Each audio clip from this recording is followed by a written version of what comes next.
Good morning, everyone, for the second time. Fucking audio Streamlabs is a piece of shit. If you're starting out to be a streamer, make sure just use full OBS source. That's it. You don't need Streamlabs OBS because it's a pain in the fucking ass. Decided I will be moving over to OBS. I was trying to persist with Streamlabs, but I've given up. Anyway, that's it for that. Good morning. How are we all doing? Welcome to the start of the weekend. It's Friday. The weather is good. The games are good. We're all good. Are you good? It's good. Nice. How's things, Bibbs?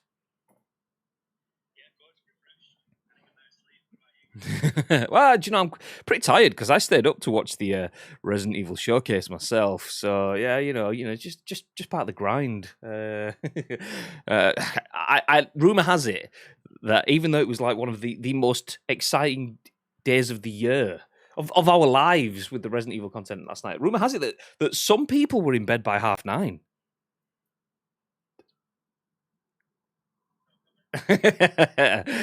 Yeah, Bibby may have gone to sleep. Oh, Bibby was muted as well. This is all going great today.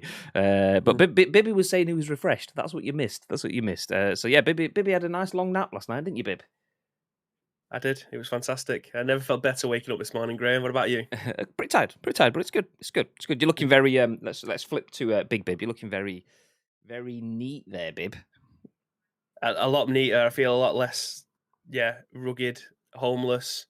Insert whatever kind of verb you want in here. But yeah, I feel better. New Turkish barbers open down the road. Had the full kit and caboodle yesterday. Feeling good, man. Feeling good. I told you, I think that's what made me a bit more tired because of how well they was treating me. They was like rubbing the back of your neck, rubbing your face, and doing your hair, and yeah, it was nice. It was very, very nice. I'm feeling a lot better today. Yeah, I mean, I love going into like a what's the word I'm looking for? How would you say like a modern stylish gentleman's barbers where you've got like That's it. Yeah, gentleman's barbers. Yeah. But like what I was going to use a word to describe that, to use that as a word to separate. Anyway, so like you know the stuff where you've got some guy who's probably got a short sleeved shirt on and a waistcoat. He's got himself some fresh French press coffee machine or whatever in the background as well. And yeah, exactly. Hipster word. That's the word, hipster. So I like a hipster barber kind of thing, but there's different vibes. That's a good vibe. But also going into a Turkish barber where you know that these guys, it's just about the haircut and the process, and they just know everything about. Okay, this is just going to chill you the fuck out. It's like when you like if you're in Turkey and they do that thing where you're like, do you want a haircut? And it's like, well, I had my haircut before I came on holiday, so I don't need a haircut. But yeah, let's have a haircut. Come on, of course I will. Yeah. So you sit down in the chair and they do like the nice shaping up, the shaving parts of your face that you'd never go anywhere near with a razor. And it's like, oh, I'm not sure about this, but then it's exceptional. At the end of it, you feel wonderful. And then they go ears, and you're like, clearly I've got hairy ears. You've asked the question, so yeah, go on then. And then he pulls out this bit of paper. Has anyone else ever had this? And they just fucking light what looks like a folded up envelope. It's like, what are you doing with that? And just like flicks it on your ear. You're like, ah!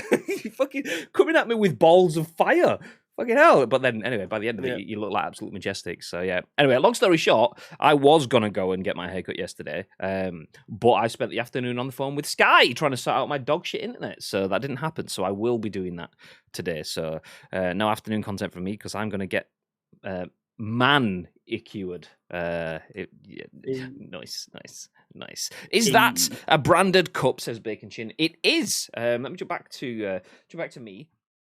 It is. I mean, you can't really see it anymore because it's tiny on Bib's screen. Bibby has one on the shelf behind it, but we got these sent previously. So these, obviously, we are friends with the lovely people at Muscle Moose, and last Christmas they sent us our own personalised cups. So it's very ice cream coloured, but it's Muscle Moose Graham Day cup. So it's not an ice cream branded cup, but it is a branded cup. Shout out to the lovely people at Muscle Moose for that. We aren't spawned, we aren't paid, but they do send us free stuff, which is nice. So there you go. Bacon Chin, in nice and early as well. Appreciate you being here. Good morning, dude. Actually, speaking of that, Bacon Chin, I was going to respond. You shared someone's job thing earlier on, and I was going to go, oh, I know someone that's looking, but the person's in Manchester, and I know someone that's looking for a job down south. So if he's willing to relocate, then yeah. But I know obviously we're in a world where you can work from anywhere online right now. But yeah, the role that I know that is recruited. Anyway, forget that. Nobody needs to know about recruiting because it's the scoop. Forget that. Yeah, nice. We'll talk about off air. David says audio. Yep. Fixed it. We got it fixed.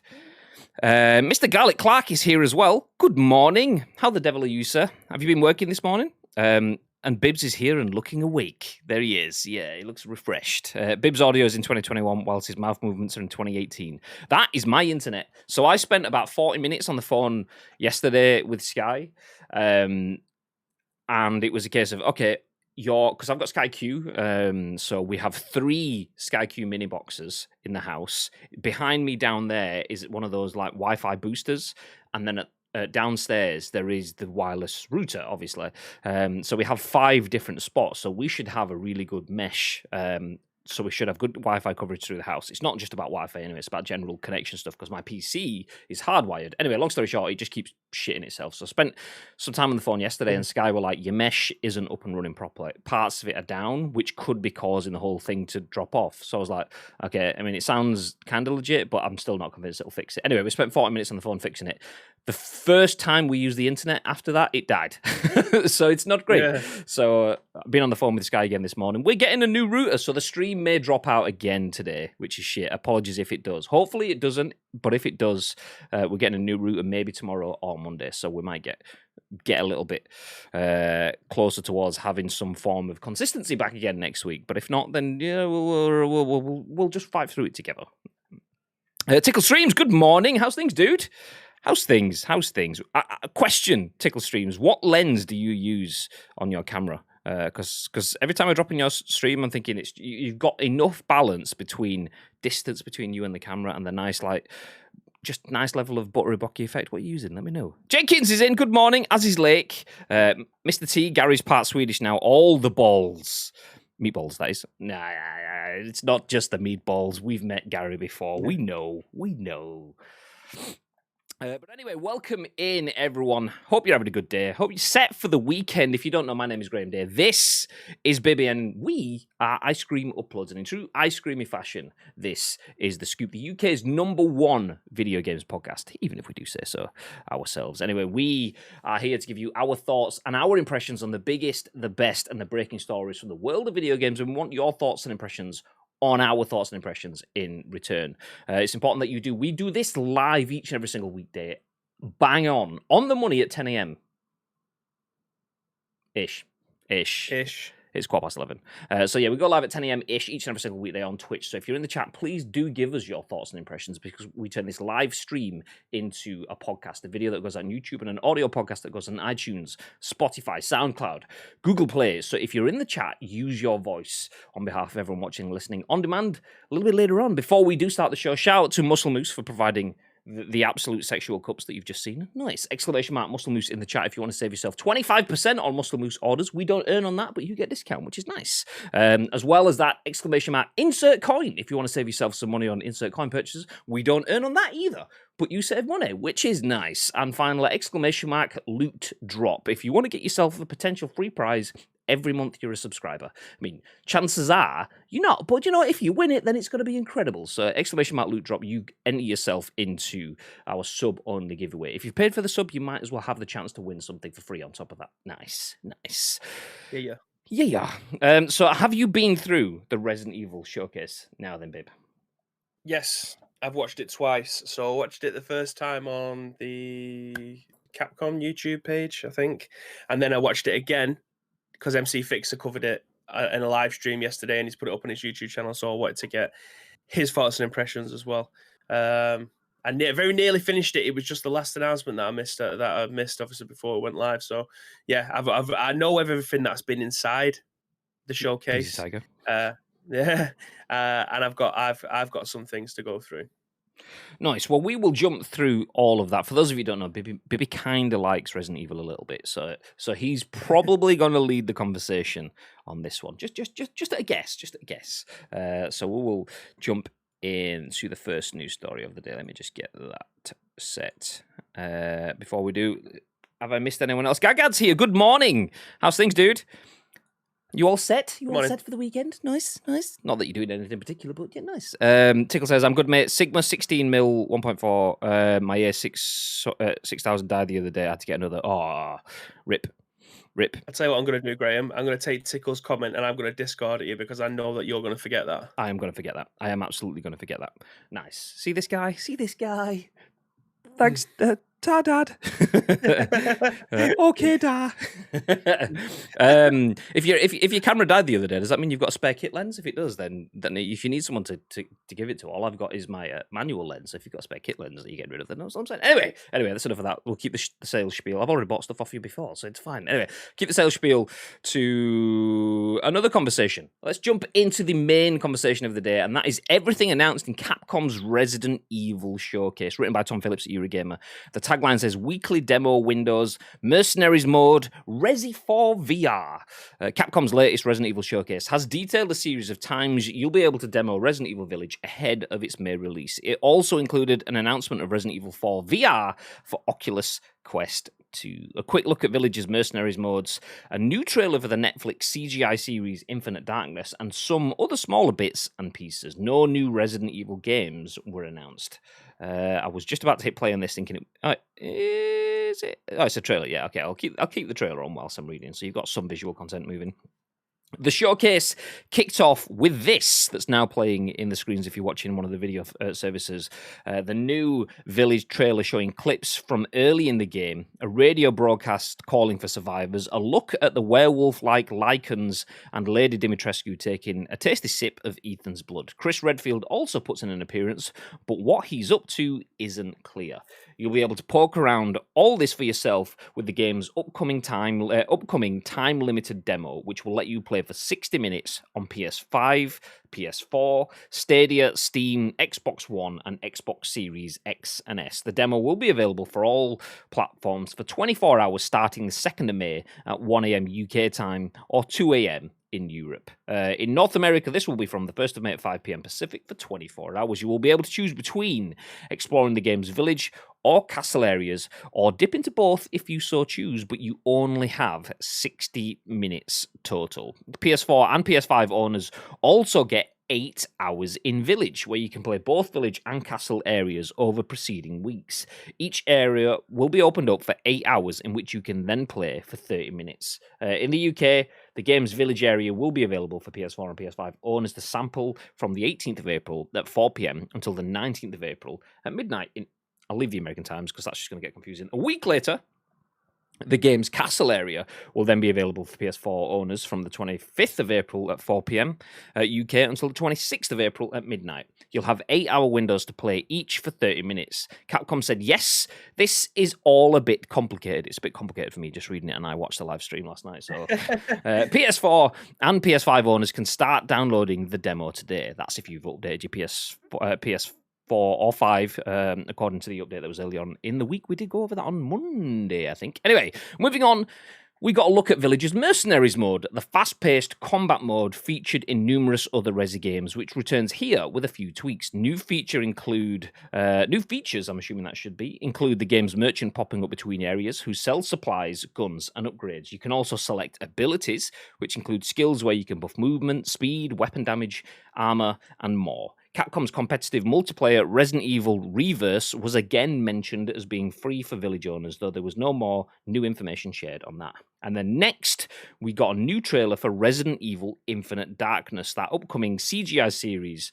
the upcoming CGI series for Netflix starring Leon S. Kennedy and Claire Redfield. It'll launch in July this year and is set in 2006, a couple of years after Resident Evil 4, so it will feature Ashley Graham's father as president.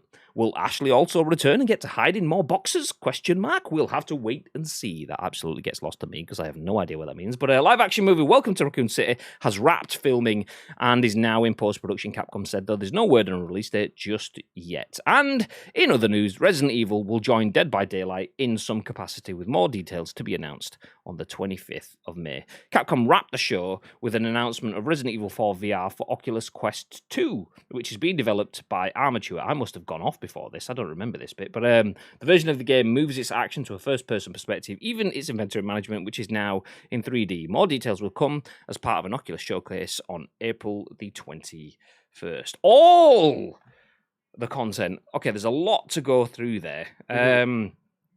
Do you want to just go at it on your own? Do you want me to ask you about specific segments? What do you feel is the best way to attack this? Well, I know I've obviously got a lot to say about everything that was shown in that showcase. However, I'm going to ask you a question first, and this obviously goes for the rest of the chat as well. I have an opinion. It's very much now cemented because we talked about this the other day. But you watching the trailers that got released for Resident Evil Village yesterday, what are your immediate thoughts when you look at that trailer? And it's just an honest thing that's between you and obviously the rest of the chat as well. Honestly, when you watched that trailer last night and you watched previous ones, what's your first thought? See, my first thought, and it's probably not universal to everyone. It's probably a very specific one. My first thought to me is, now I know what it feels like to not be a Metal Gear Solid fan and play Metal Gear Solid 5 The Phantom Pain, because when I'm looking at that trailer, I'm like, there's so much stuff going on. I don't fucking understand it. There's werewolves and stuff. Has that been in there before? Some big woman that's chewing on my hand. There's some bloke in a leather jacket stood leaning against the wall. Spoilers, by the way. I don't want to say too much on that. Maybe probably will. So if you want spoilers, you should have watched it. That's the whole point of the show, isn't it? So there's a whole lot of stuff in there. Did it look good? Yes. Did it look like it could be scary? Yes. There was a couple of bits where it almost looked like the sense that I got was you watch Indiana Jones or something like that, and they jump in those like underground rail carts, like in a cave kind of thing. There was a bit where you were it was kind of going through that kind of thing, and you're seeing these like, I don't know if it was the lichens crawling up the walls and stuff like that. And it looked okay. That's going to be a pretty intense part of the game, but I'm just kind of feeling like there's a lot of story behind that kind of is difficult for me to come into it because I don't have that history. You do, and that obviously makes that like probably more exciting for you. But for me, it's the barrier. It's okay. So there's Naked Snake, who is Solid Snake, but he's not Solid Snake. That's someone else. So you play as Naked Snake and Solid Snake. Okay, so how are they related to Big Boss? Big Boss is Naked Snake, so he's Big Boss Solid. No, okay. So Liquid Snake. Okay, so we've got Solid and we've got Liquid. Do we have? There's another one. Okay, Solid, Liquid, Gas. Nope, it's not gas. Yeah. It's Solidus. Oh, what the fuck? So like, yeah. I mean, that's when people come into Metal Gear Solid, and I'm thinking, I know all that. that's me coming into Resident Evil. Anyway, that's my thoughts. What are your thoughts? I am coming to the very rounded conclusion that I do not think this is going to be that scary. I think this is, unfortunately, nearly going back to an action game, and I mean that in the loosest term. The trailer that we've seen yesterday and previously, it didn't seem very Resident Evil to me. And the more stuff that they keep on talking about, it seems that they moved away from most things that made Resident Evil 4 what it was with Resident Evil 7. And then obviously they brought out remake 2 and 3, which were you can say what you want about Resident Evil 3. It was still a very, very good game. The second one is obviously the second remake is obviously my favorite game of all time. Now it was the original Resident Evil 2, but now the remake it has eclipsed that. But I feel like everything that they moved away from in terms of Resident Evil 4, 5, and 6, it feels like they've inherited a lot of that again. The inventory system, inventory management, I like that. That's cool. The weapon upgrades and things like that. That's the kind of thing that they should 110% stayed away from. I don't think that is a good thing. If I'm being honest, if you could find other pieces of the gun, so if you could find an extended clip, if you could find more dense bullets or bigger chambers or something like that to piece onto your gun, that's cool. I like the thought of that. But leveling up your weapon, that's a step backwards in my opinion. You should have just left that stuff to the mercenaries mode, or like they did in Revelations 1 and 2 with the not hard mode. What the fuck? what's it called, raid mode. They should have just left it to those game modes. I don't see the point in the weapon upgrades and things like that. It just seems daft. If you can unlock guns further down the line on your second playthrough, like you did with Resident Evil 7, where you could get your gold coins, put it into the bird ages where they have all the other weapons and stuff. That's cool. That's okay. I can live with that. But leveling up your weapons through a cellar, that seems like a step backwards for me personally. I don't think it's necessarily going to be that scary. I think this is made more like a film, if anything. I am super excited to play it. I know I'm putting a massive dampener on this. It just, in my opinion, I think the more I see of it, like yesterday, the amount of footage that we saw in that trailer, they give up a lot of footage there. They genuinely, that's it. It felt like too much because you're trying to build up. I think with Resident Evil 2 remake and Resident Evil 7, I pretty much stayed away from all the marketing materials because I wanted to go in with again an open mind because it's a franchise that I love and it was a remake of a game that I absolutely adored and a new direction for the franchise. So they give up a lot in this. I probably should have stayed away from it because it seems to have again cemented my opinion of what I think this game is going to be. I don't think it's going to be anywhere close as Resident Evil 7 was in terms of horror. I am looking forward to though. The Chris Redfield situation, I hope that they don't end up ruining that character. I never noticed this before. But if you look at the front cover or the end of the trailer, it shows like a half and half of Chris's face, and the other side looks like he's got a werewolf face. I hope Chris to God that they Redfield's a don't ruin the werewolf. character. Yeah, it doesn't make any sense what they're doing with the characters. I mean, that obviously we don't know, so take that with a pinch. It's either someone just got very arty and wanted to show that. I mean, is Chris Redfield a villain in this? And are the werewolves the villains? And is this showing you that you're facing two sides, two battles at the same time, and Yeah. they're not the same person? It could be, but yeah, it does. It's either very artsy or they're being as subtle as a sledgehammer by telling you that he's a werewolf. Yeah, it's weird. Again, it feels like a step backwards overall. Am I looking forward to playing it? Of course I am. It's a new Resident Evil game. I hope my expectations are because at the moment, after Resident Evil 7 and to take away the remake games, because they're something completely different. But after Resident Evil 7, you think, okay, this is the start. Capcom they've rebuilt everything that they ended up losing. Not in terms of sales, because Resident Evil 4, 5, and 6 were probably, I think Resident Evil 6 is probably their second best ever selling game for Capcom. So they've made a lot of money out of these games. However, the tipping point has kind of gone, boof. We need to rebuild. We need to restart. We need to get back into. Is that my face?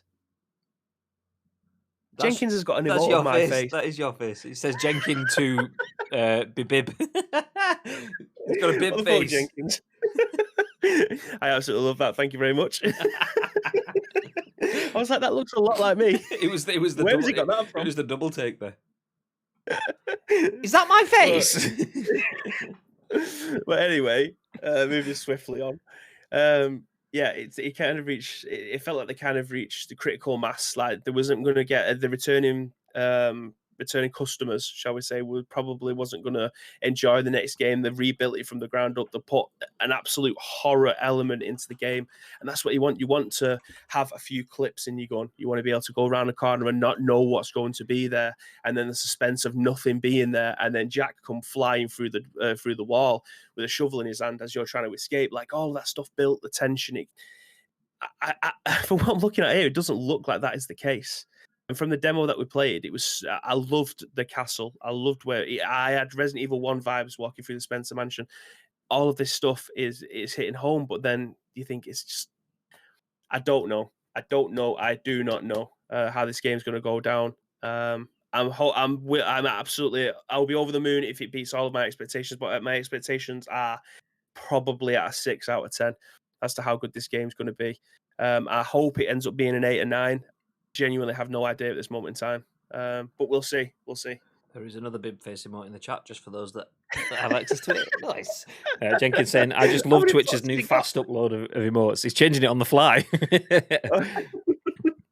That is amazing. Asim says it definitely has Resident Evil 4 vibes rather than old school Resident Evil horror. Let me jump back up, see if we've missed anything. Yeehaw, good morning. Morning, lads, 11-ish. What's going on? This is the first time I'm learning about all of this, as I did a Bibby and didn't watch it last night. The Scoop giving me my world exclusive. I mean, you mean world premiere. There you go. Yeah. Getting those Xbox conferences, world premiere. You need a degree in rocket science to figure out their demo strategy. What happened to just releasing a demo, says Mr. T. 8 hours in Village. It's not actually 8 hours in Village. It's 30 minutes for the first two and then 60 minutes for the third one. Again, what happened to just releasing a demo? Trailer looks good. Usual Resident Evil weirdness with nods to previous games and characters. Seems like Chris might be the anti-hero. Don't know. Might even be part werewolf. Bob said, when does demo drop on PC? I believe someone answered that in the chat. Yeah, Mr. T did. May 2nd if you're in Europe. There is... yeah, I did show the release date on the screen with the trailer, which was May 7th, but that's not the demo. Obviously, that's the full game. But yes, peddling all of that back a little bit, maybe you've played the demo already and you've been in the castle and you got the Resident Evil vibes that you wanted. Maybe that is them satisfying the Resident Evil fans. And now how do you get new people into the game? Make it a bit more narrative, make it a bit more blockbuster, make it a bit more story, and show a bit of everything. That will hopefully bring more people into the game. Hopefully, the idea of the trailer, it's a little bit of a mixture of that then. So, I mean, I'm saying hopefully. Obviously not from my stance, but from like a core Resi stance, someone like Bibby. Maybe it's a case of we're giving you the taste of what the game is. Now we're trying to market it to everyone.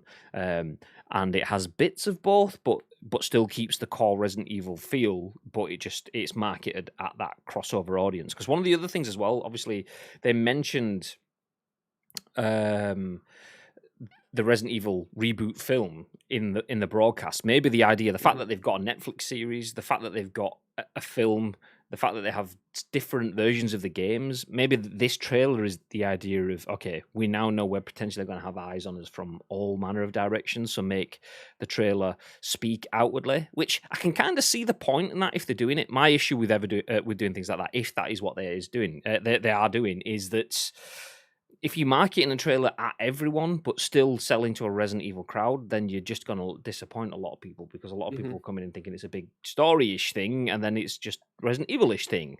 Whereas people that want a Resident Evil thing and it turns out to be a big story-ish thing, then it's like, okay, well, you're still not satisfying the audience. So show me what I'm buying and let me buy it. Job's a good one. Well, moving on to the second biggest thing that I get to come out of this then, and in terms of you, as someone who's played the Resident Evil 2 remake, what do you think of Infinite Darkness? I love the idea of Infinite Darkness. I was sat there watching it, and for me, that hit home hardest. I mean, in reality, it's probably the film will probably hit home hardest to me. I want the idea of watching a good Resident Evil film.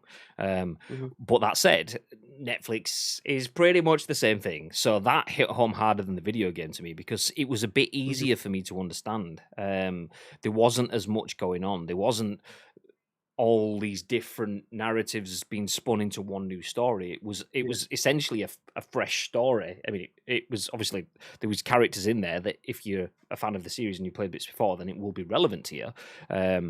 But maybe that's why I did like it a little bit more, because I have played Resident Evil 2. I am aware of those characters. I've played through those in the last 12 months kind of thing. But yeah, that did speak to me a little bit more. What about you? Yeah, I mean, when I was watching the trailer, first of all, I love the other CGI films that they've done previously. There's been 3 previous to this one. So I'm excited to see what this one looks like, especially with Leon and Claire. I think they're 2 of the best characters in the franchise. If you played Resident Evil 6, and obviously I've gone back and played it recently, the first mission, well, if you play through the Leon campaign, your main part of call is to go to the White House to go and find the president. Spoiler alert, turns out to be a zombie already. So this feels like it's treading over that ground again. But I mean, obviously in the trailer we've seen the president alive and well. So it just feels like they've taken elements of Resident Evil 6 from the very small brief part that we've seen, and then chucked Claire Redfield into that as well. I'm all for this. I think it's going to be fantastic. They always do a really, really good job with the CGI ones. So yeah, again, I'm excited to see where they go with this one. I was blowing my nose. This is fine. What Yeah. about Dead by Daylight then? I don't know. I don't think you've played it. I haven't played it. I know Precision's played it. Before we talk about that, I have to draw back and say that you said Leon and Claire were two of the most like the best characters from the Resident Evil universe. Mhm. You're forgetting Barry Burton, double glazing salesman, but 56 years old, lives just on the outskirts of Sheffield. Yeah. So there you go. There you go. Completely forgot about Big Bazza. Sorry, Graham. Okay, you may continue to continue. So, the Dead by Daylight, it's a game that I really should play because I think I'd like it. It's the 4v1 scenario. We've seen Silent Hill recently. We are now seeing Resident Evil. I mean, I'm excited to see what the characters get brought forward. I imagine that there's going to be Mr. X. I imagine there's going to be Nemesis. I imagine there could be even a William Birkin being put into this as well.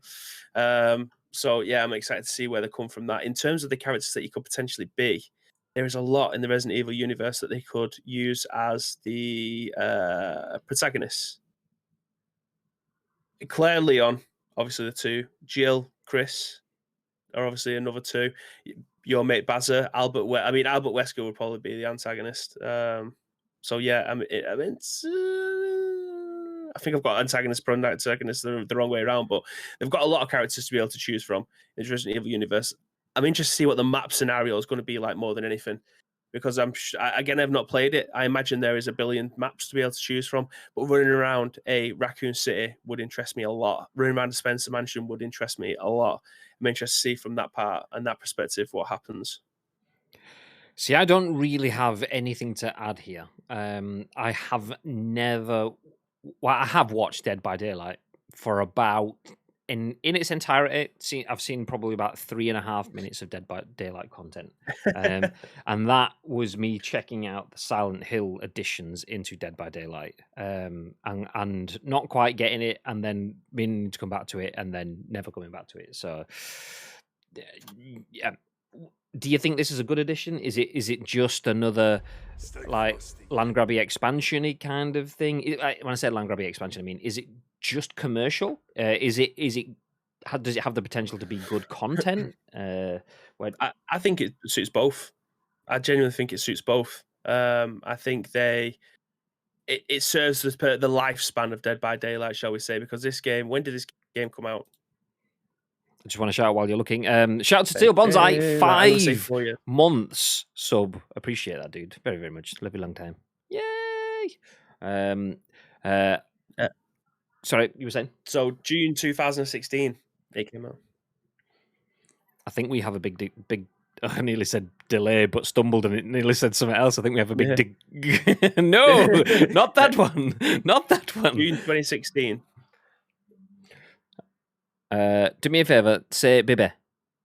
Bibby. Okay, we're not actually that delayed. It's decent. So June 2016 is when it came out. I mean, it's done well. It has progressed, and it's almost kind of like Fortnite-ish, but of horror games. The way that they phrased it on the broadcast, they got one of the guys from the Dead by Daylight team, and he phrased Dead by Daylight as being the Hall of Fame of horror. I think was the way that he said it. So it's nice to have Resident Evil within there. So I mean, I haven't played it, so I kind of take those statements with a pinch of like, okay, you saying that, but does it really? But if it's a good move, it's a good move. I'm all for this, and I think it's, if you completely forget Dead by Daylight and everything about the game and just have it as another function, love the idea that Resident Evil's teams, whether by chance or by choice, have absolutely smashed. They've done a Disney. So when Disney have a Star Wars film, the Star Wars film comes out, they have an anime season on fucking Disney XD or whatever you want to call it these days, and then they'll have new merch lines and there'll be stuff in the Disney stores, and then there'll be a Star Wars Battlefront game coming out at the same time just before it, and everything just comes to this massive crescendo. And in this Resident Evil showcase, it's not just a showcase looking at our new games. It's okay, look at our new game, look at our new film, look at our Netflix on-demand series, look at how we're in other games of the same genre so you can get even more of this. So forgetting the fact that I know nothing about Dead by Daylight, just the fact that it's there at this key time is wonderful. That, I mean, it works both ways. Dead by Daylight players will play Resident Evil. Resident Evil players will play Dead by Daylight. Boom, win-win. What was next? So we've gone through Dead by Daylight. We've covered Infinite Darkness. Oh, there is a bit of a delay. Resident Evil 4 VR. Okay, tell us more. Yeah. All right. Okay. So you had the Resident Evil 4 VR. We've talked about Resident Evil 4 a lot on this podcast. And most recently today, we were talking about how they are in comparison to the Resident Evil Village game. Resident Evil 4 is probably the biggest Resident Evil game in terms of where you can play this. You could play this on pretty much every single games console since the GameCube. So if you had a mobile phone, you could even play a version of that Resident Evil 4. At one point, I had it on my iPhone 3, maybe my iPhone 4, way back when. And then obviously it was available on Android or whatever other video game console. So you can play this pretty much. You can play it on your Nintendo Switch now if you really wanted, or your PlayStation 5, obviously via backwards compatibility because it was on PlayStation 4. So the next big stage for Resident Evil 4 in terms of sales, unless you are a hardcore Resident Evil fan, chances are you're probably never going to buy Resident Evil 4 again unless it come out on a different console. But to put a different spin on it, making it a VR game is brilliant. Obviously, it's going to be made by Oculus Quest. I don't know if they've got the absolute exclusive of it, and whether or not you will be able to play it on anything else, maybe PlayStation VR down the line, HTC Vive, and whatever else it may be. So the trailer for the VR game looked pretty boss. I'm not going to lie. I would love to be able to play. I genuinely think, hand on heart, the best way to play Resident Evil 4 is on the Wii. And a lot of people will probably disagree with that, but I love the mechanics of being able to slice zombies with my Wii remote, shoot them holding it up at the screen. Again, if you had the gun attachment, it's a fantastic way to be able to play the game.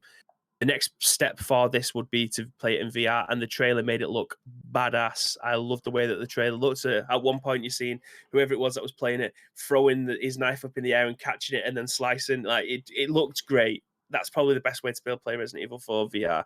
I think the ceiling has literally been there for years for Resident Evil 4. If you're only going to play Resident Evil 4 unless you want to play through an old game again. Like if I said to you, you're going to play Resident Evil 4, chances are probably not. It's so long ago that you probably won't even be asked. But it changed the way that we played video games back then. Moving into VR now, is this the console seller?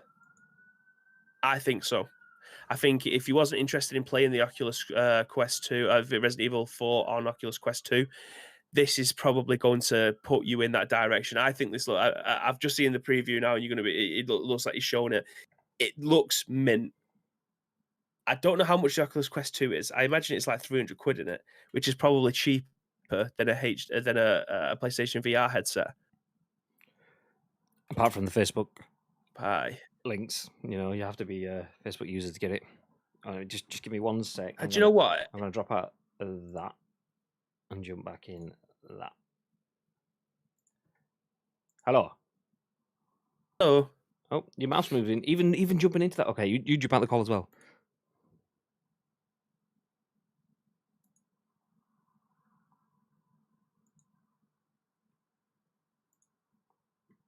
Alright. I'm here. What the hell? You've got even jumping into a new call, your mouth is moving, and then about a second later, your audio comes through. This is well bizarre. It's okay. It's fine. Fun times. That's my internet for you, ladies and gentlemen. So yeah, Resident Evil 4 is coming to the Oculus Quest 2, fully playable VR port made by... began with an A. Let me just close this window and go back to that article. Made by... Amateur. Yeah, there you go, Amateur. So... It doesn't mention in this article, although I must have missed this bit on... If it mentioned that it wrapped the show. I must have just missed it somehow. Or I maybe thought it finished and turned it off or something. I can't remember. I missed that bit anyway.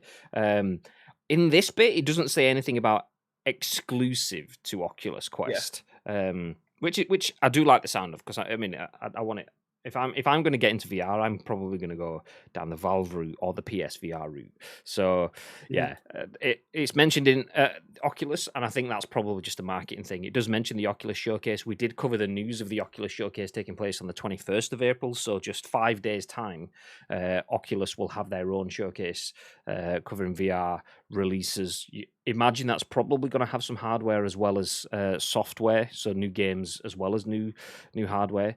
On that, I did see something yesterday about like Oculus Quest. Is it wired or something like that? But they're releasing some sort of wireless expansion thing or something. I don't know. Anyway, Resident Evil being tied to Oculus at this point in time is good because it gives them a good crossover marketing strategy. They want to sell the game in VR. Oculus have got a big VR announcement. It makes sense to sell it around each other. But I would be surprised if we don't get it at least on PSVR, like Bibi said, but maybe even on the Valve VR. Valve would be class.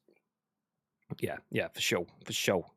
Um, So yeah, I think that's I would love to be able to play this in VR. I think PSVR would be a very, very good home for it. Obviously, Oculus have paid for the promotion of this to try and shift some shift some headsets. And I do like the thought of it being wireless. I've just checked the price for a 64 GB model. It's £300. For a 256 GB model, it's £400.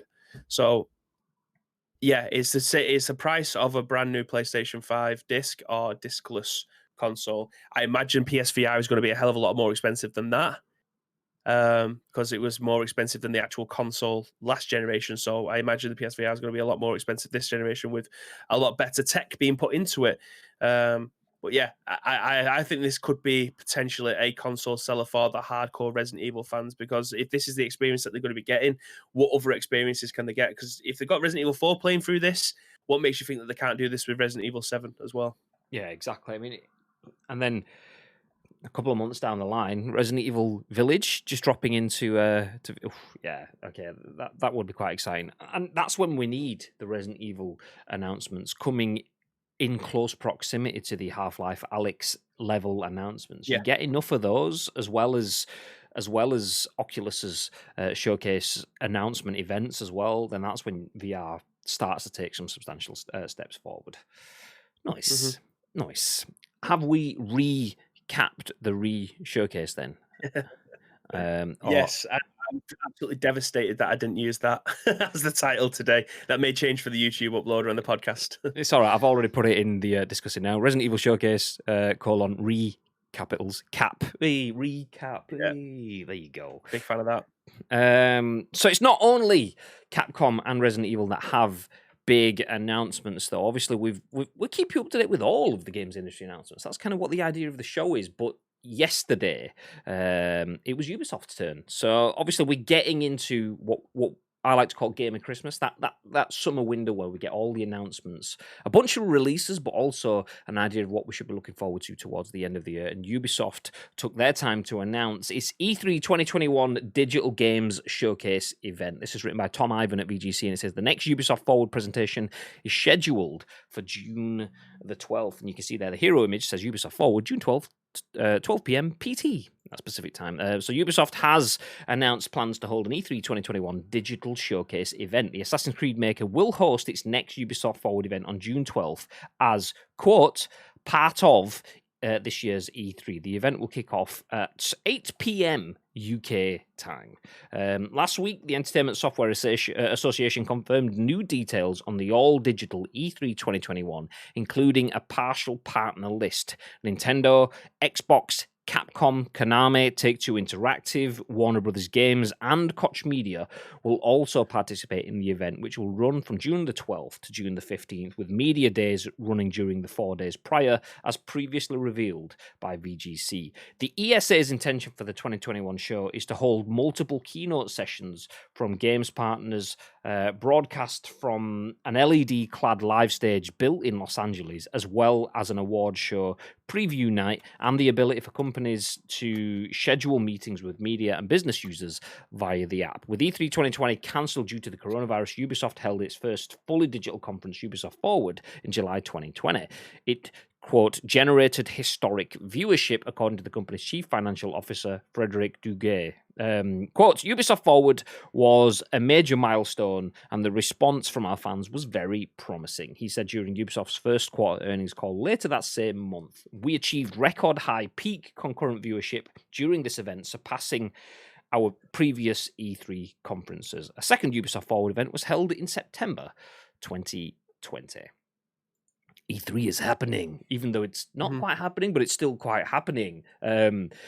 Interesting to see that Ubisoft Forward is happening, but isn't on its own. Ubisoft have mentioned that they are, and it was quoted in this article as being part of E3. So E3 definitely isn't dead and gone. Babe, what are your thoughts? This is purely speculation and something that's just popped into my head. Do you think E3 have paid them to be there rather than the other way around? I think. I'm not sure. It doesn't make sense for Ubisoft to do it otherwise. It's genuinely, I have no idea why. Trying to weigh up the other bits in it. I think like the reason I almost sounded like I was going to say something and then stopped, and then sounded like I was going to say something and then stopped is I don't think the ESA will have paid, because that would just be an absolute U-turn, and that would just kind of like screw the Entertainment Software Association over. I think they may have either gone like a contra deal where they've said, okay, if you do the showcase and have that as part of E3, we will give you discounts when it comes to I don't know, the trade advertising kind of stuff, the media stuff, the press and preview functions that the ESA will have as part of it. Which obviously they don't necessarily need the ESA to do that. Ubisoft do have their own PR teams and everything, just like any other brand in the games industry does. But just having, okay, if you do the event stuff and you still be part of E3, we'll give you discounted and make it a bit more attractive for you, and we'll try to support you with other bits and give you, I don't know, discounted other things that the ESA covers. I can't see them paying for it, because it just means there is no long-term functional model for the ESA, but they will probably have had to give them some form of sweeteners, I'd imagine. Yeah. If they're doing it on their own without having to foot the bill to bring out their own content rather than paying the ESA to market their resources, to me, it makes no sense for them to be part of E3. If they've had their best ever numbers on their own, why? I know obviously E3 it still is, regardless of how we paint it, mostly down to their own down to their own doing. But E3 and Gamescom are the two biggest, in my opinion, and what I get excited for as a consumer of video games, are the two biggest conventions of the year. If they're doing it on their own, like last year, and had record-breaking numbers and more people tuned into what they had to say, that wasn't part of E3, it feels like it feels like they're throwing money away again. Like they're paying money to be part of E3 again, where the audience it's a long day at E3. Sorry, it's a long weekend. Having all of their Ubisoft stuff crammed in between, potentially, like historically a Microsoft convention or a Nintendo one or a Capcom one or whoever it'll be that's going to be on the stage. Not many people are going to be looking out for that content. No one's going to be sat there for 10 to 15 hours a day trying to get that content. They'll just look at articles like we do, or we'll just tune into a specific time, watch it for a couple of hours, and then walk away. I think the reason why they did so well last year is because they advertised it as join us from 8 p.m., where we're going to be showing you everything to do with Ubisoft, and it'll be on for 45 minutes to an hour, and you get to know everything that we need to do away from everything else. So people knew, okay, there's Ubisoft thing happening today. I know I need to be tuning in. I'm going to be focused on particularly what Ubisoft are doing. They're now cramming all their content back into a schedule of everybody else trying to promote their stuff. So it's just going to be a vacuum of here's our new game, here's our new game, here's our new game. Have a look at this game. Been waiting for it for a long time. So the message is never as strong. It's always there's always that thing of who's won the day, what's the biggest announcement of the day, and that for me doesn't ring right to a brand that wants to be and has been the forefront of video games for such a long time.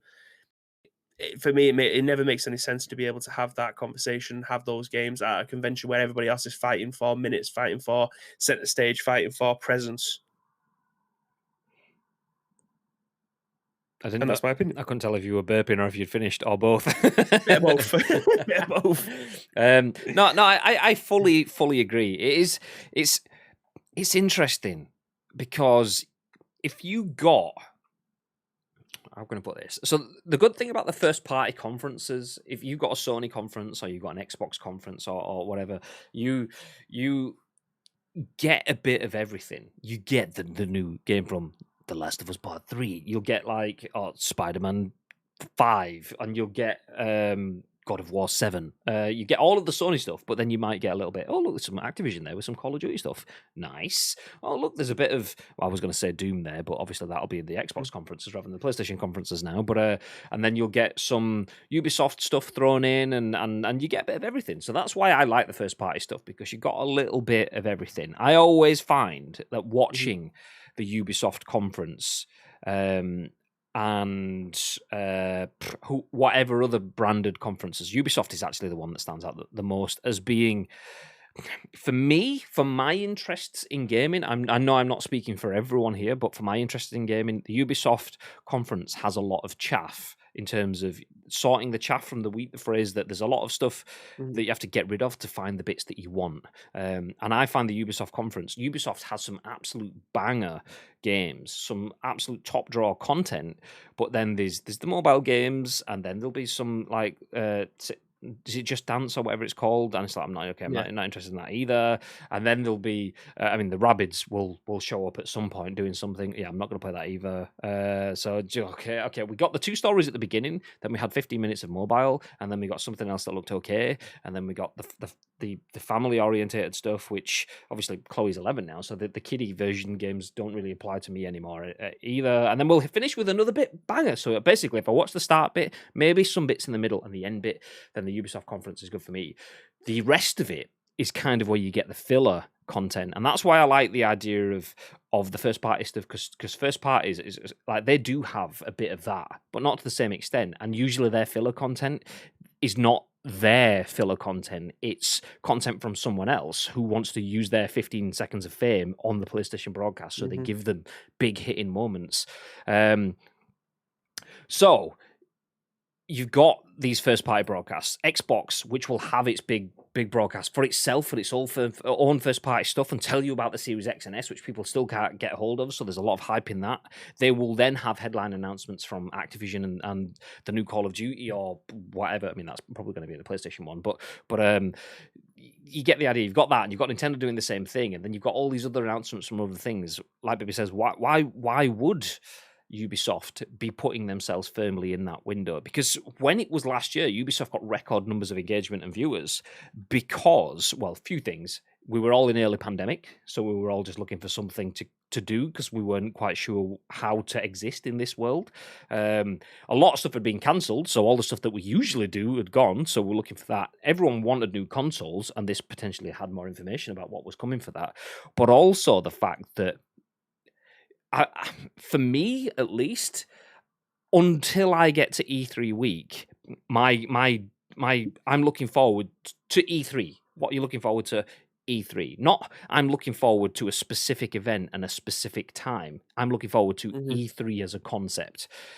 The Ubisoft broadcast is a standalone concept. What are you looking forward to? The Ubisoft thing at 8 o'clock on Thursday night. So I know exactly where and when Ubisoft's broadcast is going to take place when it's just on its own. When it's part of E3, I always make myself my little E3 calendar, which is like, okay, Xbox first, PlayStation last, usually that kind of thing. And then you'll tick off, well, I say PlayStation last, there's obviously ones later, but by that point, by the time PlayStation usually finishes at E3, it's like 3 o'clock in the morning or whatever. Fuck this shit, I'm out. So yeah, I think Ubisoft being on their own, they have that benefit of there is no noise. They are the only thing that's been talked about when they do their own thing. So it's interesting that they have gone back for it, and it makes you wonder why.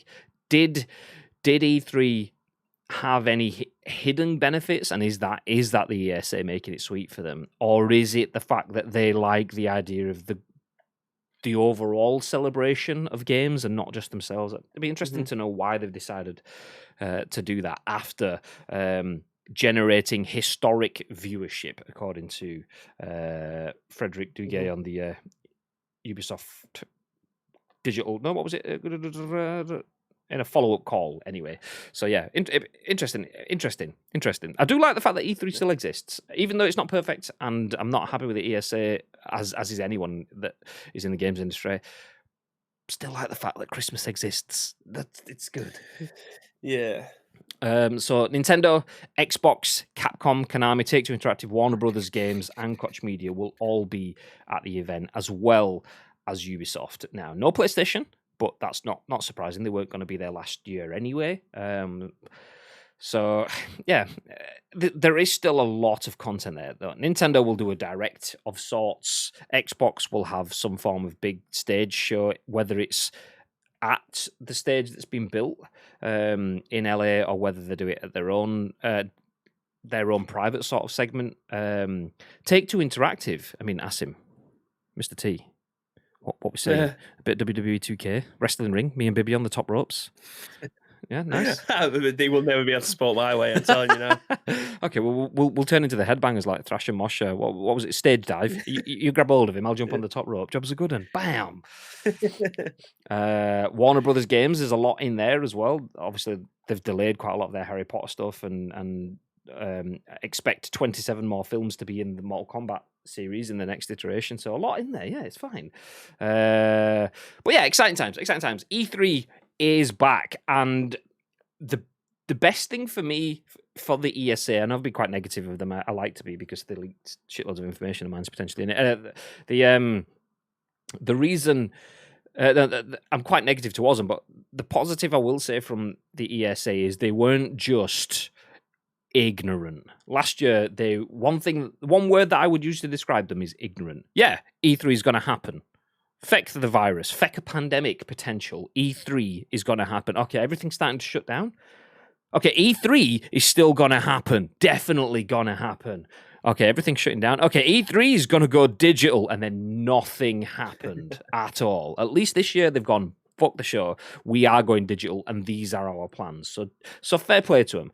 It's not really reinventing the wheel and giving us something new and exciting like they kind of keep saying. That proves that that's just a little bit of PR bluster within it, which is understandable. But at least they have learned enough to take their show forward, which, if you're the Entertainment Software Association, that kind of is a minimum. So GG's, boys. Oh, Bibby's had enough. That's it. He's gone. Fuck the ESA. Fuck E3. I'm out of here. Speaking of being out of here, let's get this story out of here, though, whilst Bibby is out of the room. Let's just move on. So he comes back and he thinks we're still talking about it, and we're talking about something else. Yeah, nice. Does anyone play Call of Duty? Anyone play Call of Duty? I know you do, Mr. T. But Call of Duty Warzone cheaters are using night vision goggles to show they're not worried about being banned. The goggles do nothing. This is written by Yin-Poole at Eurogamer. I did see this article doing the rounds yesterday. I didn't actually click on it. I've not read it yet, so this will be an interesting read. Excuse me. We're used to seeing Call of Duty Warzone players make use of aimbox and wall hacks to win. Now, they're also using night vision goggles for no real reason other than to show off. Night vision goggles is an item that isn't officially in Warzone. It is in Infinity Ward's 2019 Shooter Modern Warfare, the game upon which Warzone is built. You may remember night vision goggles from the superb Clean House campaign mission, but they're also used during nighttime multiplayer maps. An error occurred. Nice, great video, lovely. This week, Warzone streamer Stephen Youngstars Galloway uploaded a gameplay clip to Twitter that showed one cheater auto-ping everyone in the lobby and even equip night vision goggles. In another remarkable clip, Youngsters talks with this cheater after the game. In another remarkable clip, Youngsters talks with this cheater after the game. The cheater said they were cheating in this fashion with this account for 5 months. The cheater is also able to change their account name repeatedly.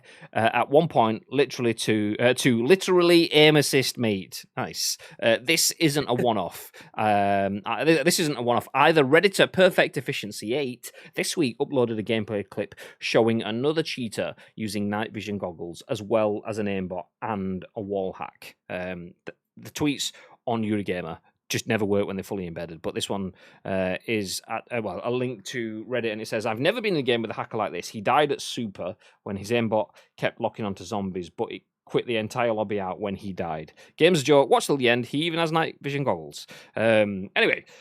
What's troubling is that this cheater is level 668, which suggests the player has yet to suffer a permanent ban or has obtained a high-level account from some illicit means. This isn't the first time we've seen night vision goggles in Warzone. The item was used by cheaters to trigger the troublesome infinite stim glitch. Clearly, hacks are making it available somehow.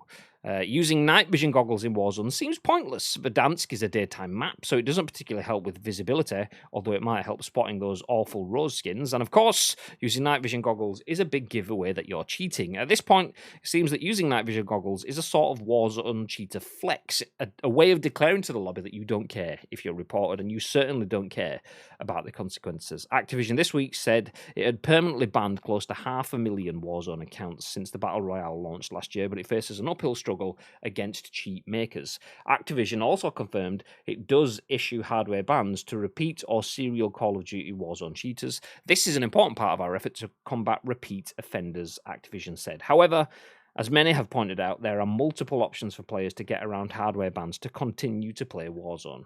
Activision is also trying to stamp out the commercial market of cheap providers and resellers. This includes suspicious accounts, which are farmed and often sold to repeat offenders. Activision said, "We recently banned 45,000 fraudulent black market accounts used by repeat offenders."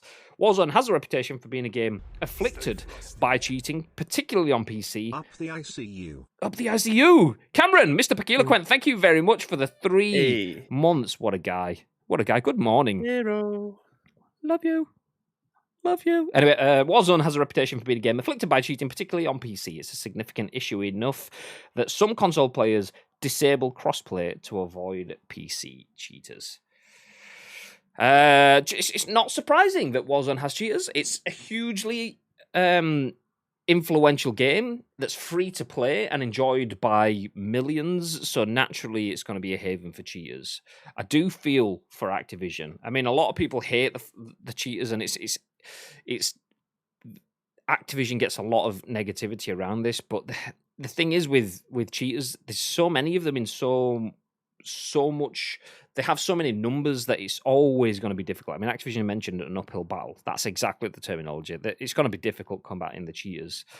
But imagine being, I don't know. We've had this conversation before. I can't understand the mindset of someone cheating. I do not understand it. It's so foreign to me that you feel that one of two things. You're either kidding yourself and feeling like you're winning, which a lot of cheaters genuinely do, feel like they are really good at the game because they've got cheats, or you're just doing it to ruin other people's lives.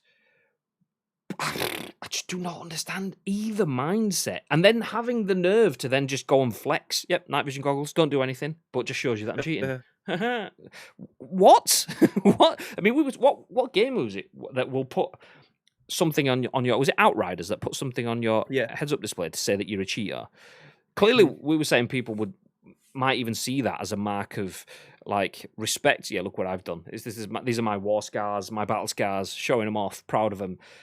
People clearly do have that mindset because people are walking around with night vision goggles just to show you that when you see your def cam, yeah, that's a cheater. Baffling. Thoughts, babe? Yeah, I mean, it says that they've Coco.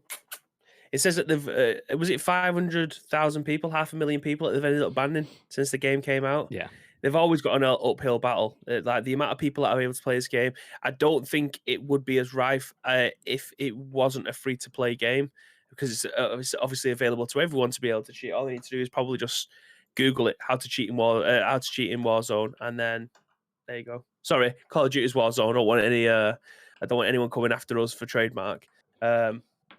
But yeah, if it was to just type that in, maybe end up getting some kind of feedback. I mean, I don't play it, so I generally have no idea. But yeah, they've always got an uphill battle because there's so many people that are able to play it across many consoles. It's it's a tough thing to be able to deal with. They can't just ban people for the sake of they think that they're cheating. There needs to be absolute proof. I don't know how some of these have managed to evade it, especially the ones that I've featured in the article with the Reddit videos. I don't know how they've managed to get out of it, but it just shows that they're putting it on Reddit for a bit of infamy rather than showing how good that they are. It's all about how many people they can see. Look, I've got 30 kills in this match. I'm using all the cheats. Yeah, they're not asked about if they get caught or not. It's just a little bit of infamy. Yeah, I mean, Yeehao's got a good comment there saying it's a sense of being anti-authoritarian.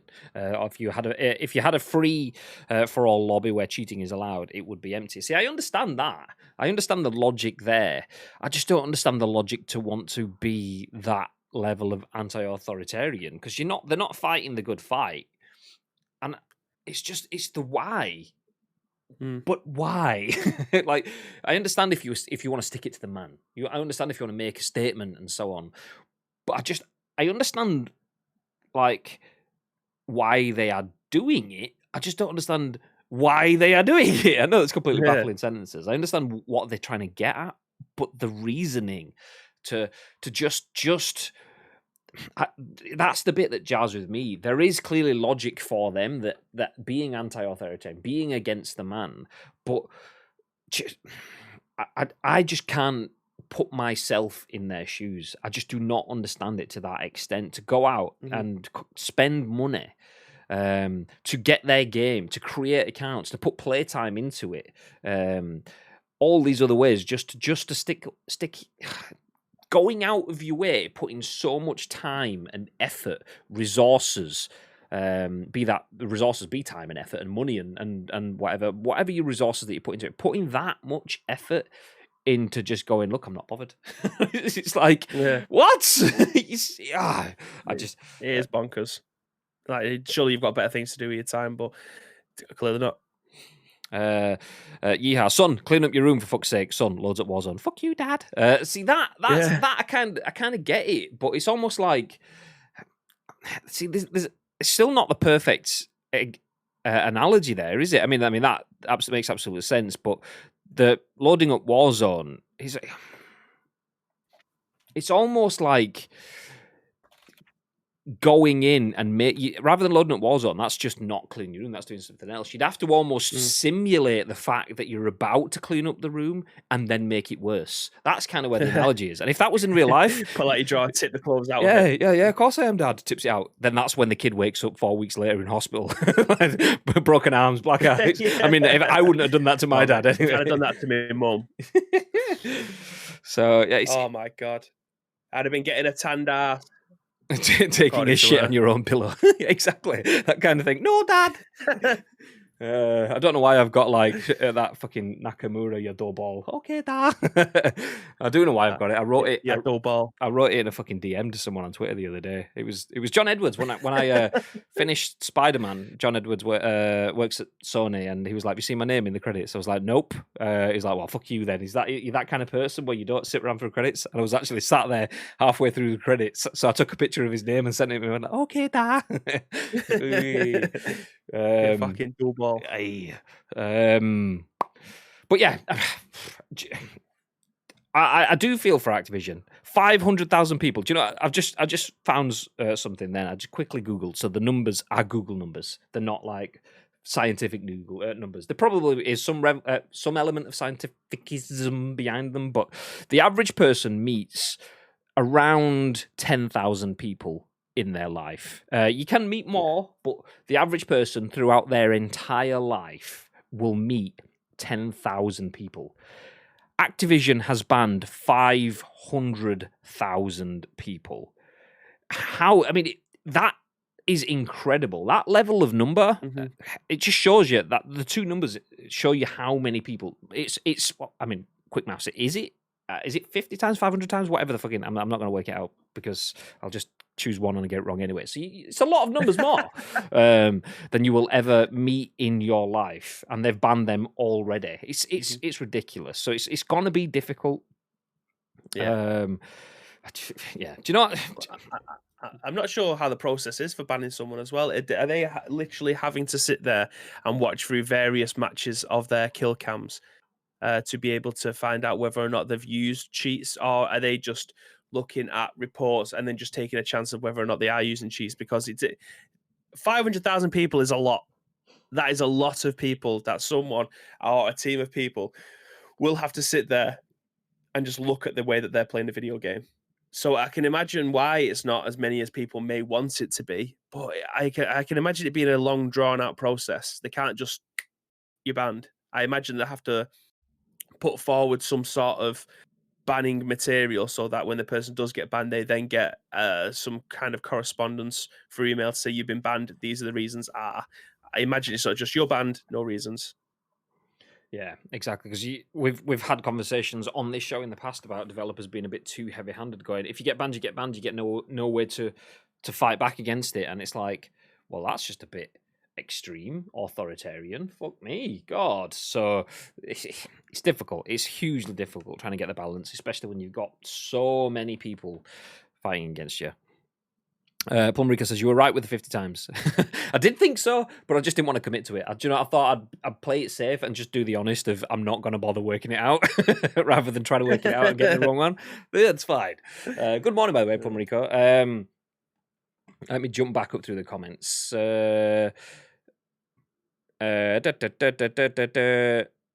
Bibby's having his just popping out for Siggy's moment. That's what it was.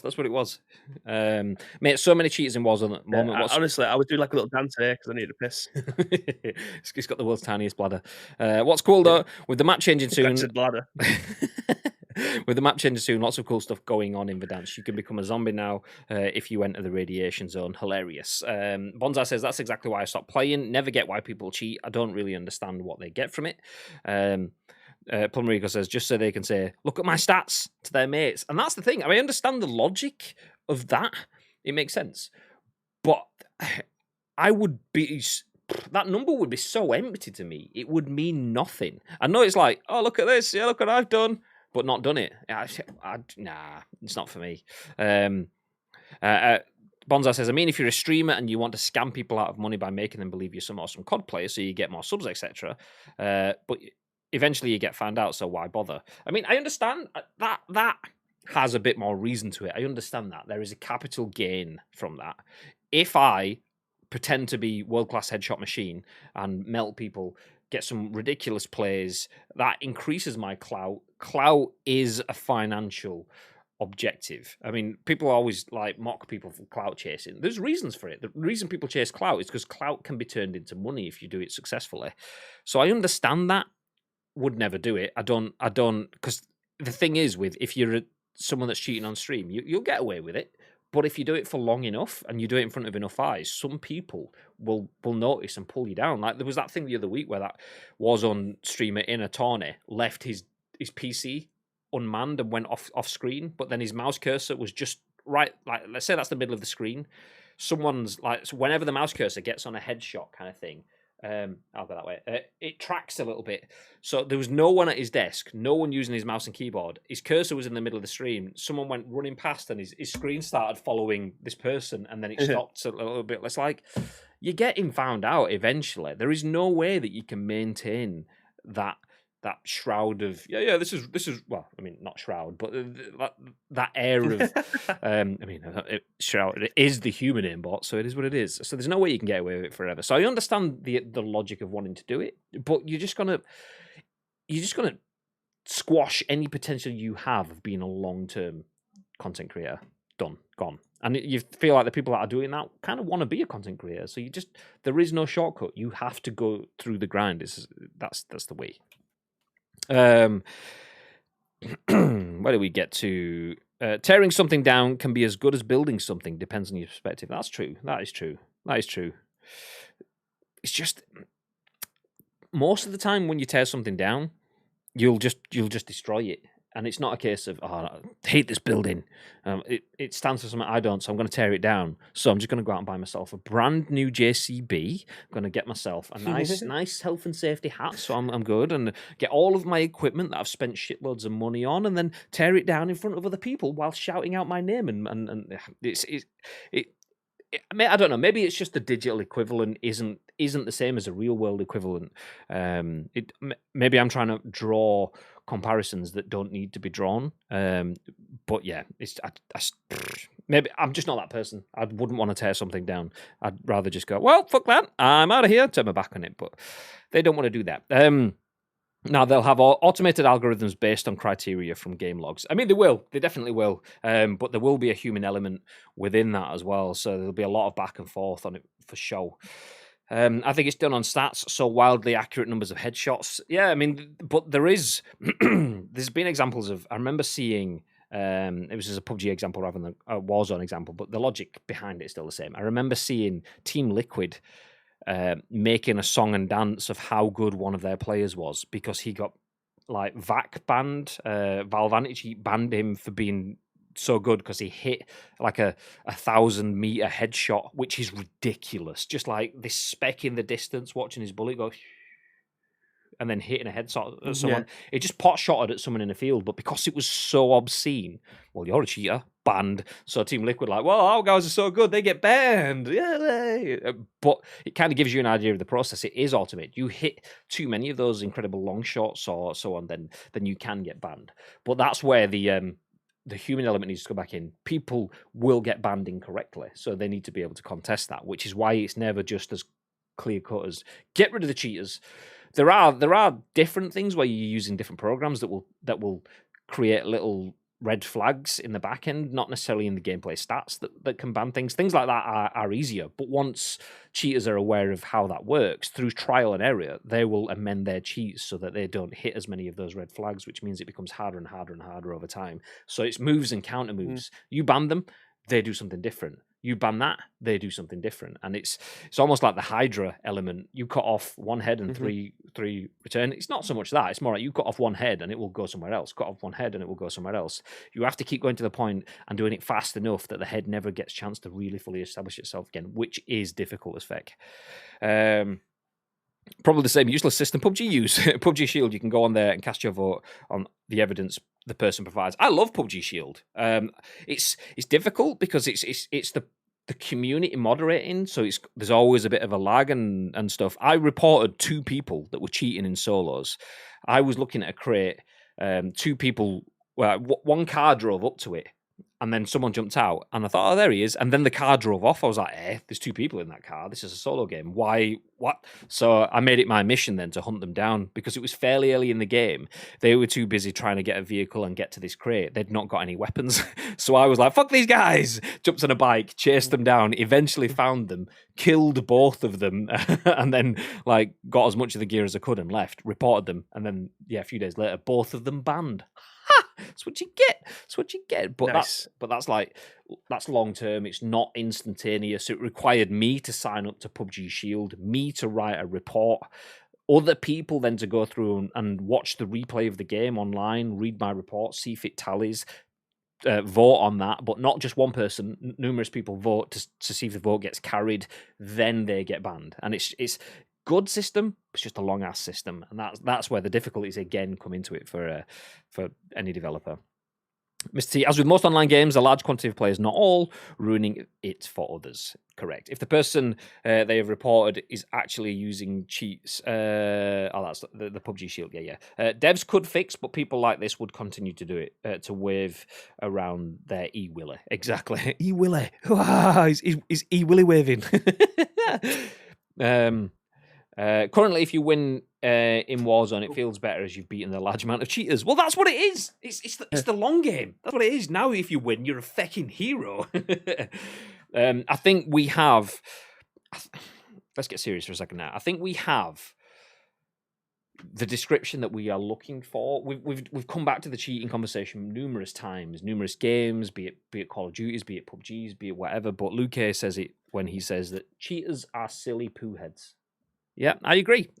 Happens. Yeah, happens. I'm getting word wormed now by Bonsai. I just read happens next. I completely agree. Cheaters are silly poo heads. That's it. Happens to Gagod all the time. I bet it does. I mean, he's ridiculous and he killed me the other day, so he gets what he deserves. He doesn't deserve that, by the way. I hit a 754 meter snipe yesterday in Warzone, but if people do it again and again and again, there's a good chance they've had help. Correct. Happened the other day to him when he had enough salty players report him just because he killed them. He got banned the other day because people... See, that's the thing. PC PUBG partners can get whitelisted, so they kind of need to make that a thing for him because he's always going to get fucking reported. He's that good. Yes, Graham, it's a pain in the ass. 1 month I reported 4 players for team killing and they got banned. But yeah, the process of doing it is annoying for sure. Cheaters can go jump off the cliff. Pestori Mod saying that's poetry. But way to Luke. point it. It is absolute poetry. Cheaters are silly poo heads. There you go. On that bombshell, let's jump into our final story. And as we like to do most days, but particularly on Friday, we like to finish on a good note. Cheaters can get in the fucking bin by jumping off the cliff into the bin, which is suitably placed at the bottom of the cliff. Obviously, that's get in the bin. Get in the sea, boys. But we like to finish with something a little bit more positive. And the Epic Games Store is now giving away 3 free games, with 2 more coming next week. Next week's free titles will be, and this is a good one, Alien Isolation and Hand of Fate 2. Let's scroll down. The Epic Games Store has launched its latest free games. Daedalic Entertainment's point-and-click adventure games Deponia The Complete Journey and Ken Follett's The Pillars of the Earth, and David David Bailey's third-person exploration game, The First Tree. Saw Bibby snigger out the corner of my eye, and that's to me. David Willey's third-person exploration game, The First Tree, are now free to download until April 22nd. They normally cost 26 quid, 27 quid, and 8 quid respectively. They will be replaced by Alien Isolation and Hand of Fate 2, which will be free to download from April 22nd to the 29th. I believe that's next Thursday, because that's usually when it updates. I could be wrong, but April 22nd. And we have videos for them all the way through. Nice. Epic claimed in January that the Epic Games Store had attracted over 160 million PC users since launching in December 2018.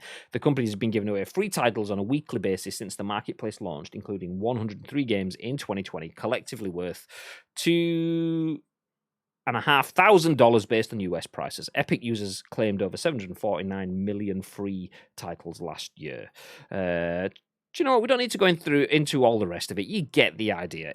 If you're a PC user, free games are coming your way. I mean, they have been coming your way, and they will continue to come your way every Thursday. But next week, we get something a little bit more exciting. I say that from my perspective, in the fact that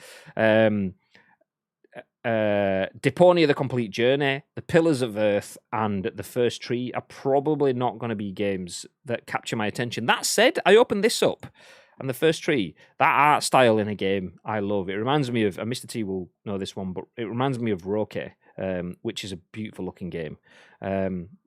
Maybe not games that I would generally play, but Alien Isolation coming next week absolutely is. So if you're more like me and you're into your bigger money brands, then yeah, definitely there's good stuff this week, but that kind of stuff coming next week.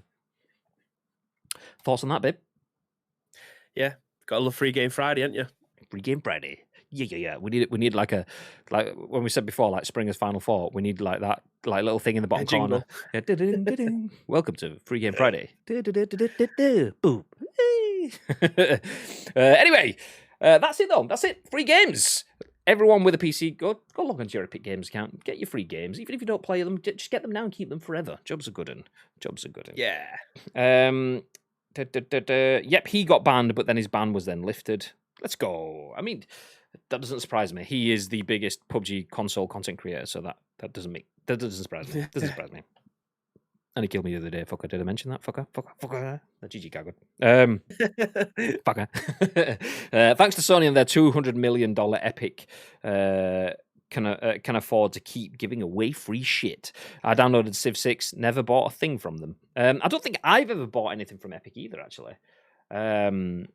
But I have had quite a few things from them that I've played. So GG's, boys. GG's, nice. So games are just free, no subscription or anything. Nope, not all. The only thing you need to do is download the Epic Games client, just like Steam, onto your PC, and you get the games for free. And the reasoning for that is that they want to fight some of that market share away from Steam. Steam's been around so long with so many engaged users, so many installs on PCs, that it's an uphill fight for Epic. And the only way they can do that is to get exclusive content and free content to win people's hearts and minds. So they've been losing shitloads of money on it for the last 2-3 years, and will continue to do so for the next 5 years if you believe Apple, 6 years, or 3 years if you believe Epic's numbers. But yeah, things like GTA's, Star Wars Battlefront, was that on Epic? Yes. and early and isolation next week. Or just make your account the same Epic account that you used to play Fortnite if you've done that previously.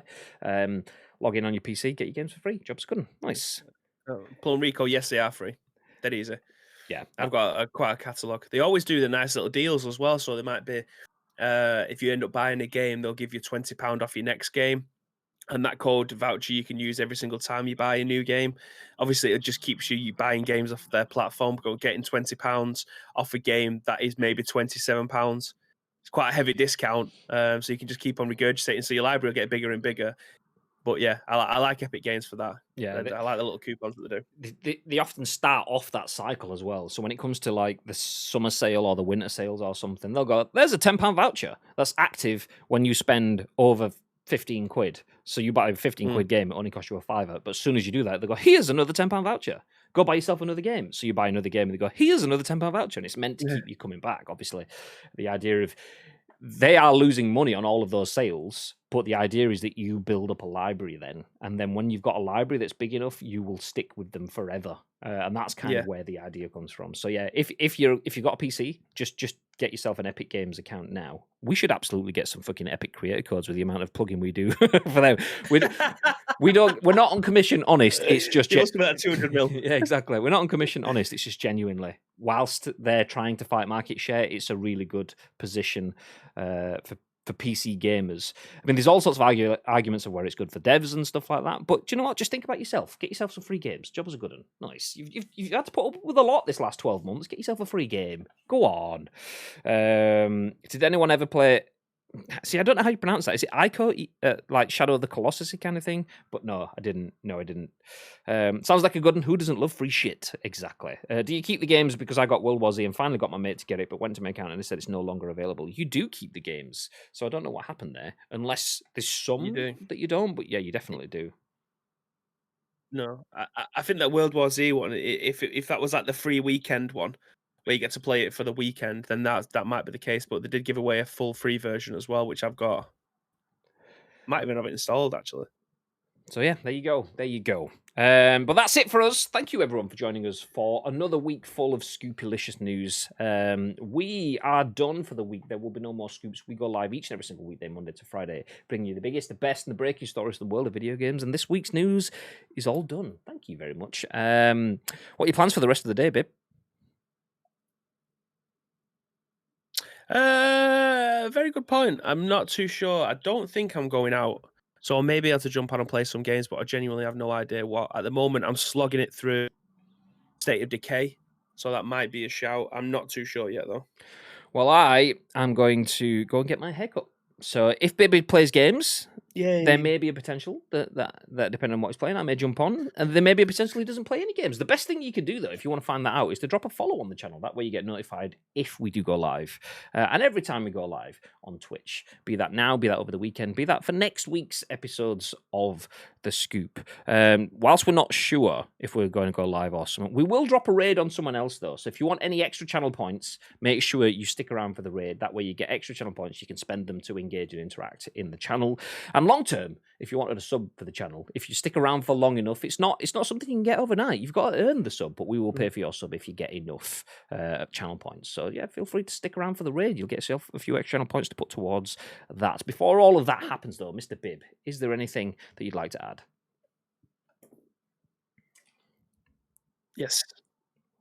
Yes, again, thank you very much to each and everyone that have joined us this week for every single episode of The Scoop. Very much appreciate it. But if you want to help shape our show as of next week, there's two ways you can do that. First of all, find us on social media. It's at Ice Cream Uploads across all major social media profiles, or get into our Discord. There is an area in there called The Scoop. All we need from you is the URL plus your thoughts and opinions. We'll then give you our thoughts and opinions on the very next show, which will be at what time not tomorrow, on Monday. Instagram Day. Not tomorrow, definitely, but Monday we will be live bang on the money at 10 a.m. Ish. Very ish. 10 a.m. ish. But yes, thank you, everyone. We will find someone to raid. We'll drop the raid. Make sure you stick around for that. I've already got the raid. Oh, he's already got it set. Raid ready. Nice. So from us, have yourselves a fantastic weekend and stay frosty. Stay frosty.